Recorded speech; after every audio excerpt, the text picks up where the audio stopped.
যে রীতিমতো কাঁদতে কাঁদতে থানায় ঢুকে, তাকে কেউ মারেনি, তাকে কেউ ধরেনি, কিন্তু তার ব্যাংক অ্যাকাউন্ট থেকে, তার ওয়ালেট থেকে প্রচুর টাকা বেরিয়ে চলে গেছে।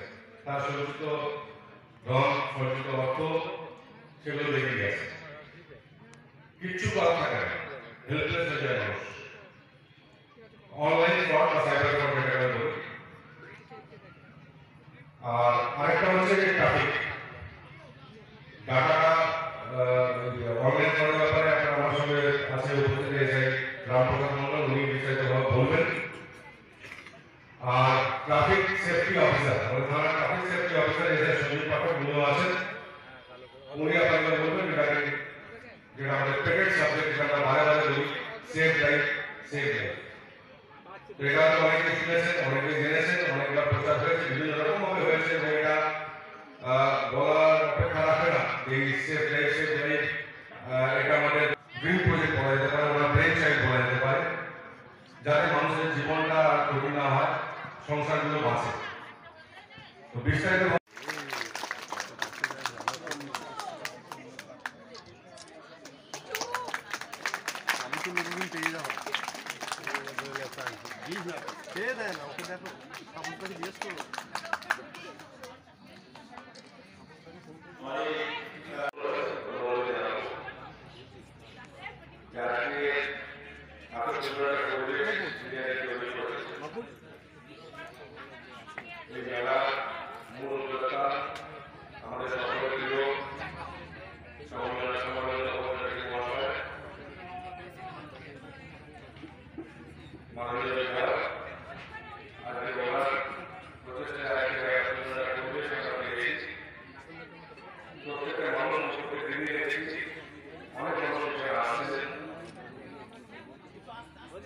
মেলাটাকে সম্পূর্ণভাবে উপভোগ করছে।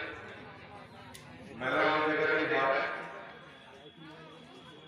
যেখানে আমরা সচরাচর জানি যেটা খাওয়া দাওয়া ঘোরা দেয়, কিন্তু যেটা আমরা এখানে পেয়েছি বা যেটা হওয়া উচিত নয়, তার সঙ্গে একটা শিক্ষণীয় ব্যাপার থাকে, লার্নিং পার্ট,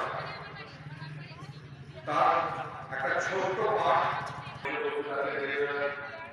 ওনারা চেষ্টা করছে মানুষকে অনেকটা যারা আমরা গভর্নমেন্ট অফিসে আছি, আমরা আসলে এটাই চেষ্টা করি যতটা মানুষের কাছে পৌঁছানো যায়, যতটা মানুষের কাছে সচেতন করতে পারি, করতে পারি।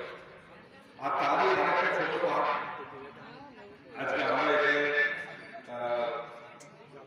এসেছি, উপস্থিত হয়েছি। তার জন্য আমি কৃতজ্ঞতা জানাই। এই সুযোগটা আমাদের করে দিয়েছে সেই আমাদের সম্মানীয় বিধায়ক মহাশয়, শ্রী তপন চ্যাটার্জি মহাশয়, এবং তার সাথে বলা উচিত আমার এখানে নাম করতেই হয় সুব্রতবাবু, আমার অতি প্রিয় মানুষ, এবং আমাদের সুদীপ বাবু। এনারা আমাকে বলেছিলেন, তো আমি একই রকমভাবে যেন আগে বললাম যে সুযোগ ছাড়া উচিত নয়, ঠিক সেই সুযোগটাকে কাজে লাগিয়ে আমরা চেষ্টা করছি যত বেশি অ্যাওয়ার করা যায় মানুষকে। দুটিতে ওয়ার্নিং ইস্যুজের উপর, যেগুলো এখন একদম চোখ কান্না বন্ধ করে থাকলে চলবে না, মানুষকে সচেতন হতে হবে, সজাগ হতে হবে। এরকম তিনটে ওয়ার্নিং ইস্যু আছে আমাদের, সেগুলো আমি মানুষের যেমন ব্যাংক অ্যাকাউন্ট থেকে টাকা চলে যাচ্ছে, কেউ কোনো লটারি কাটাচ্ছে, সেটাতে কেউ ক্লিক করে ফেলছে, আমাদের কোনো আননোন লিঙ্কে ক্লিক করে ফেলছে, কোনো অ্যাপ যেটা আছে অ্যাপসে অ্যাকসেপ্ট করবে, থার্ড পার্টি অ্যাপ্লিকেশন থেকে অ্যাপ থেকে ডাউনলোড করে ফেলছে, সব তথ্যগুলো চলে যাচ্ছে।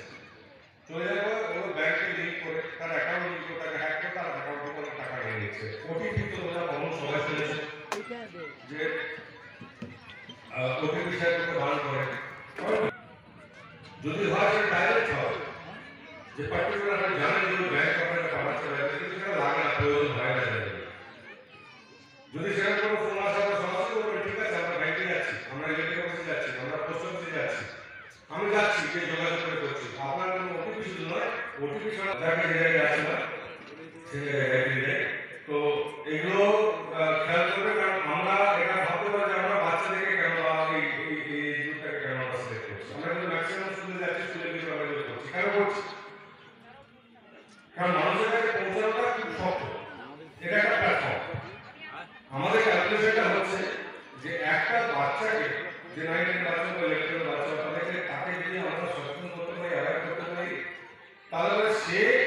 তার ফ্যামিলি মেম্বার যারা আছে তাদেরকেও সচেতন করবে। তাদের মধ্যে এগুলো আমরা অনেক মানুষের কাছে পৌঁছতে পারবো, কারণ এগুলো কিন্তু রাস্তা আর সচেতনতা ছাড়া অ্যাওয়ারনেস ছাড়া কোনো রাস্তা। প্রত্যেকদিন আমার অফিসে কথা বলছে, স্যার এখান থেকে একটা মেয়ে পাওয়া যাচ্ছে না, চলে গেছে, বেরিয়ে গেছে, এই পালিয়ে গেছে, ও পালিয়ে গেছে। এটা প্রত্যেক দিন প্রতিনিয়ত একটা দুটো করে করছে, এবং সেখানে বাচ্চা বাচ্চা মেয়েরা তারা ভুল করছে, তারা ভুল রাস্তায় যাচ্ছে। একটা মস্ত বড় বিপদ বুঝতে পারছে না যে তারা তারা নিজের ভবিষ্যৎটা খারাপ করছে। সব থেকে বড় কথা, একটা বাজে আইন আছে যেটা হলো আপনারা সবাই শুনেছেন, পক্সো আইন। তোমরা শুনেছো সবাই? শুনেছো? পক্সো আইনটা কিন্তু খুব মারাত্মক আইন, এখানে বেল হয় না।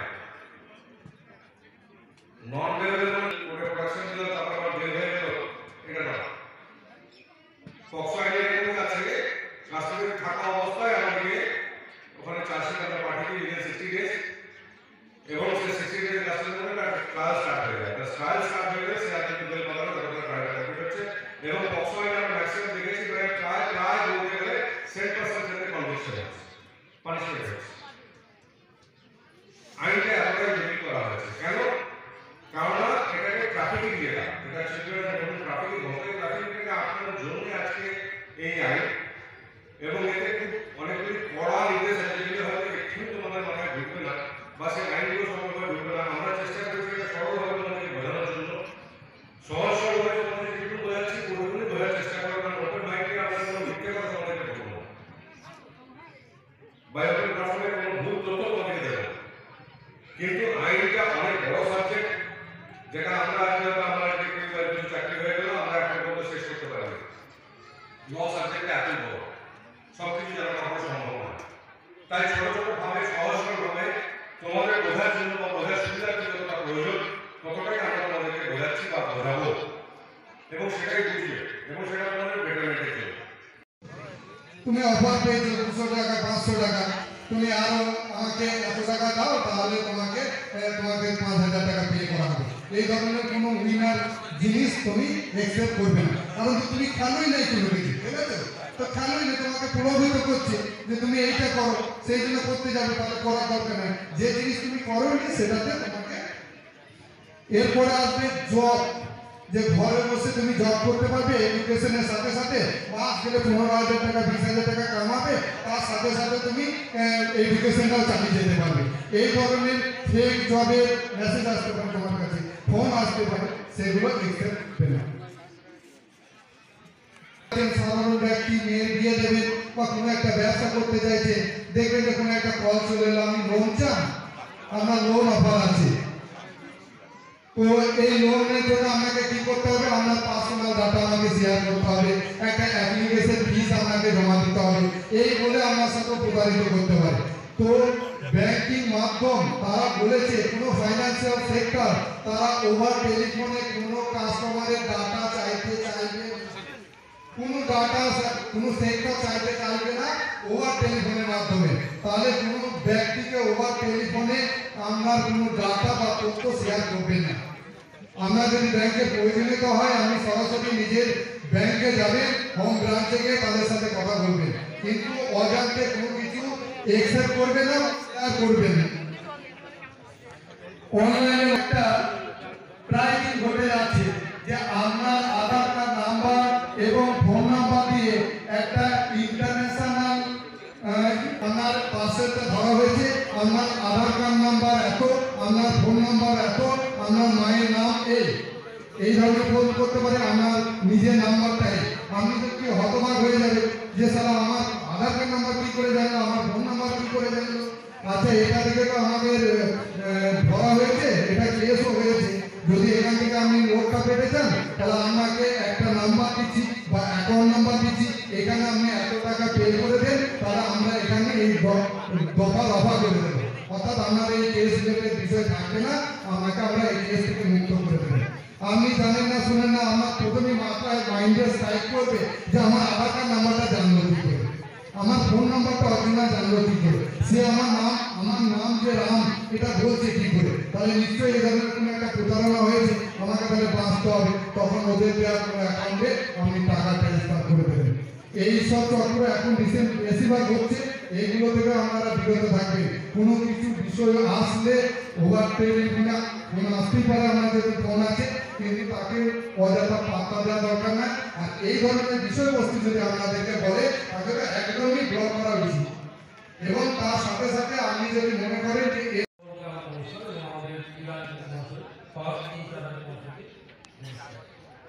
আমি এবং আমার কেন্দ্রীয় স্যারকে আছি, যে স্যারকে আমার নমস্কার জানাই। আমি প্রথমটা আমি কথা আমি বলবো।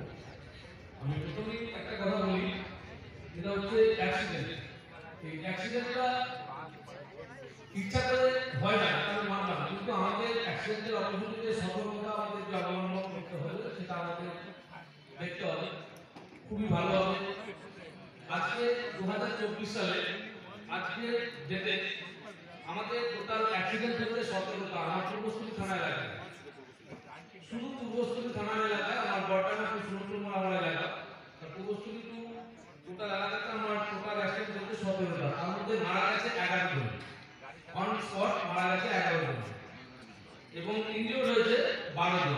12 জন ইনজিওর্ড হয়েছে, তাদের মধ্যে ওরা নর্মালি ওরা অ্যাকচুয়ালি মারাই গেছে বলতে গেলে, কারণ ওরা হাঁটতেও পারে না, অটোমেটিক্যালি ফ্যাটা হয়ে গেছে, হাত পা পুরো পেস্ট হয়ে গেছে, মানে নামমাত্র ওরা বেঁচে আছে। অনেক রিকভারি করার চেষ্টা করেছি এবং সরাসরি আমরা ডাক্তারের কাছে আসার চেষ্টা করেছি। অনেক রাস্তাতেও মারা গেছে, অনেক হাতেও মারা গেছে, হসপিটালে নিয়ে যাওয়ার সঙ্গে সঙ্গে অনেকে মারা গেছে। তা সেগুলোকে সাবধানতা অবলম্বনের জন্য এগুলো আমাদের হয়।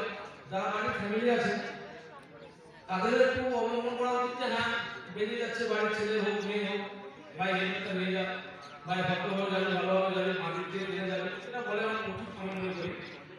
করছে ড্রিঙ্কিং ড্রাইভিং যেগুলো মদ খেয়ে যেগুলো চালাচ্ছি তারা, এগুলো একদম উচিত না।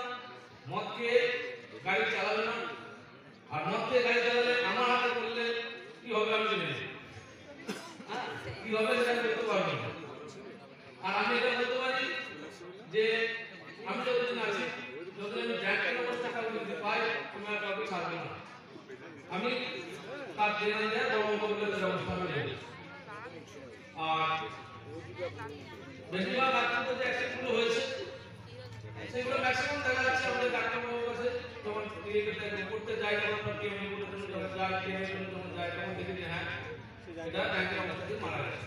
ম্যাক্সিমাম 99% একদম কি স্যার অ্যালকোহলে খেয়ে উনি মারা গেছে। আর অ্যালকোহলে একটা জিনিস হচ্ছে বলি, যদি কেস হয় অ্যালকোহল খেয়ে যদি কেউ মদ খেয়ে মদ্যপান করে গাড়ি চালায়, তাদের ক্ষেত্রে কোনো ইন্স্যুরেন্স কেউ পাবে না, মারা গেলে কেউ ইন্স্যুরেন্স পাবে না। এটা আমি আপনাদের শুনিয়ে দিই। ঠিক আছে, আমি সহজ সরল ভাষায় বলি, পক্সো আইনটা হচ্ছে 11,000 ভোল্ট, 11,000 বুঝতে পারলাম।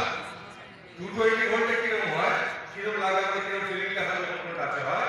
পক্সো আইনটা হচ্ছে 11,000 ভোল্ট, ডোন্ট টাচ, একদম ছবে না, ওর থেকে যতটা দূরে থাকো ততটা ভালো থাকবে। আমি ধন্যবাদ জানাই সৌরভকে, উনি ভালো করে কথা বাজারে বসে আছেন, তারা বলতে পারবেন, এটা ওপেন কোশ্চেন। ইনস্টিটিউশন ইনসেকশন ডোরওয়ার্ড বই, কারণ যে আমাদের ব্রেনে যে সুষুম্নাকাণ্ড থাকে ওটা আমাদের অল বডির মেইন, ওটা মানে ওটাই মেইন আমাদের দেহে, ওটাতে হার্ট নয়, হার্ট মেইন স্যার, আমরা লাংস নয়, হ্যাঁ মেইন স্যার, আমরা সুষুম্নাকাণ্ড কোনটা মেইন নয়, সব মেইন স্যার। শরীরে যে কোনো একটা পার্ট গেলে তাহলে মারা যাবে। তাও স্যার হেলমেটটা স্যার সুষুম্নাকাণ্ড সব কিছুকে কন্ট্রোল করে না, সাপোজ ওটা যদি হিট হয় তাহলে তো এখানে মানে তো বলে নাকি মরে যায়, বলে নাকি মরে যায়, আমি কনফার্ম করতে চাইছি না, বলে নাকি মরে যায়। এখানে মানে হিট হলে তো মরে, এটা জানেন মারা যায় না। তাহলে লাংস ফেটে গেছে, প্রেসারে চাপে হাতটা লাংস ফেটে গিয়ে মারা যায়, সেটা হয়। মাথায় চোট নেই, গায়ে চোট নেই, হাতে চোট নেই, লাংস ইঞ্জুরি হলো, হ্যামারেজ হলো, মারা গেল।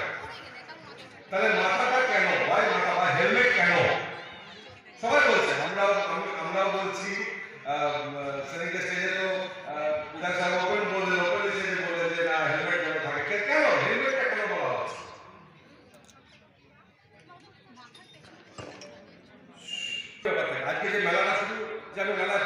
একটু ঘুরবো ফিরবো, সেটা আছে, খুব স্বাভাবিক, দ্যাট ইজ ভেরি ন্যাচারাল।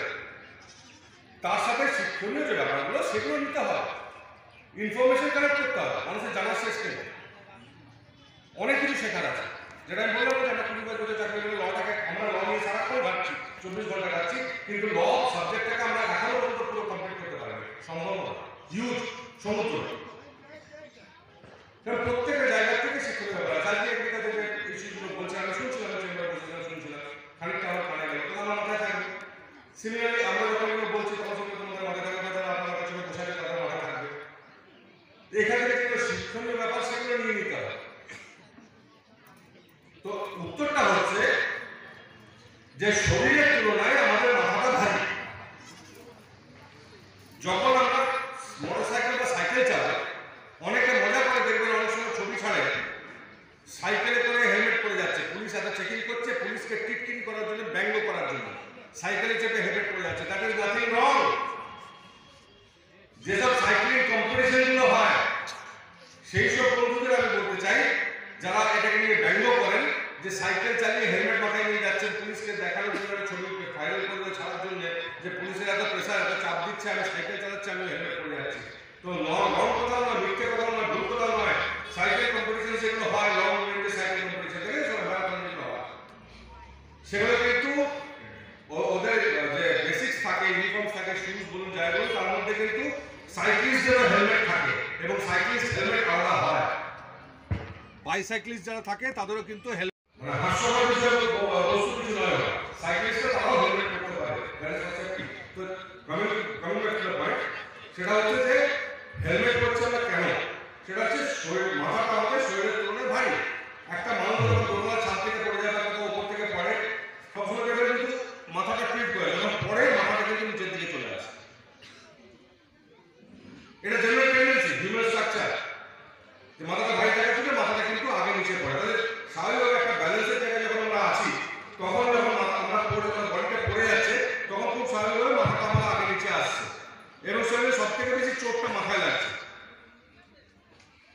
মাথায় যেটা সার্ভে করা হচ্ছে, সার্ভে করে দেখা গেছে যে ধরে নিন কি একটা বছরে 100টা মৃত্যু হলো ডিউ টু অ্যাক্সিডেন্ট, 100টা মৃত্যুর মধ্যে 99টা মৃত্যু কিন্তু আউট অফ, না 99% বলছে, 100টা মৃত্যুর থেকে মধ্যে 9% 9 বলতে 9, হ্যাঁ অলমোস্ট, মানে যেটা বলে খুবই ঠিক কথা, মানে 100টা মৃত্যুর পরে বলতে গেলে প্রায় 99.99% হচ্ছে কিন্তু হেলমেট। হেলমেট নেই বলে সেই জন্যই হেলমেটটা ইউজ করতে বলা হচ্ছে, যে মাথাটাকে আগে বাঁচান। হাতটা ভেঙে গেলেও স্টিল প্লেট বসে ঠিক করা যাবে, পাটা ভেঙে গেলেও আমার স্টিল প্লেট ঠিক হয়, কিন্তু মাথায় ইঞ্জুরি হয়ে গেলে, ইন্টারনাল হয়ে গেলে পরে কিন্তু বাঁচানো যায় না। অনেক সময় এটাও হয় যে ব্লিডিং হয় না, বোঝা যায় না যে কোনো কিছু হয়েছে, কিন্তু ইন্টারনাল হয়ে আছে, মাথায় বলুন, লাংসে বলুন, যেখানে বলুন, মারা যায়।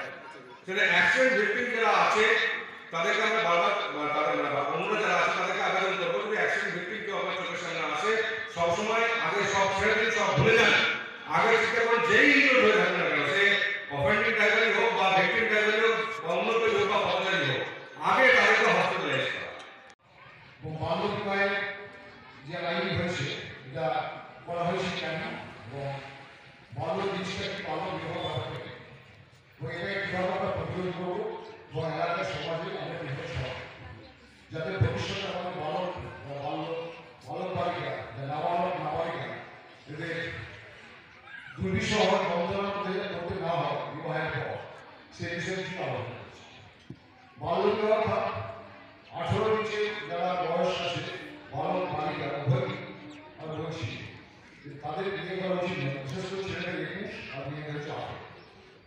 আগে আমাদের এই বাল্য বিবাহ বহুদিন আগে কথা ছিল যোগ্য, কিন্তু সেক্ষেত্রে আমাদের সমাজ, ধর্মনিরপেক্ষ সমাজ বা বিভিন্ন জাতি ধর্ম আছে, সেখানে বিভিন্ন ধর্মের মানুষ বা জাতি তারা এটাকে নিজেদের ইচ্ছা মতো তৈরি করে নিয়েছিল সমাজ ব্যবস্থার মাধ্যমে। কিন্তু আমরা এই সমাজ ব্যবস্থাকে পরিবর্তন করতে চেয়েছি, এবং আমাদের ভারত সরকার 2006 সালে এই আইনটা তৈরি করেছে যে বাল্য বিবাহ নিবারণ। সেক্ষেত্রে আমরা প্রতিটা রাজ্যের সরকার আমরা এই বাল্য বিবাহ বন্ধ করার জন্য সচেষ্ট হয়েছি। আমাদের সরকার, পশ্চিমবঙ্গ সরকার বিশেষভাবে জোর দিয়েছে, এবং সেক্ষেত্রে প্রত্যেক স্কুলে আমাদের কন্যাশ্রী ক্লাব বা রূপশ্রী ক্লাব দিয়েছে, সেক্ষেত্রে আমাদের স্কুলের শিক্ষক শিক্ষিকা দেওয়া রয়েছে, তাদেরও ভূমিকা এখানে অনেক আছে। আপনাদের বিশেষ করে ছাত্রছাত্রীদের বোঝানো ভালো করেন আপনারা বা যারা বিয়ে দিচ্ছেন, এখানে যারা অভিভাবক রয়েছেন তাদেরও উদ্দেশ্যে আমি বলছি, কখনই 18 বলছি মহিলা বালিকা নাবালিকা শিকার খুব কম পার্সেন্ট হচ্ছে ছেলেরা শিকার।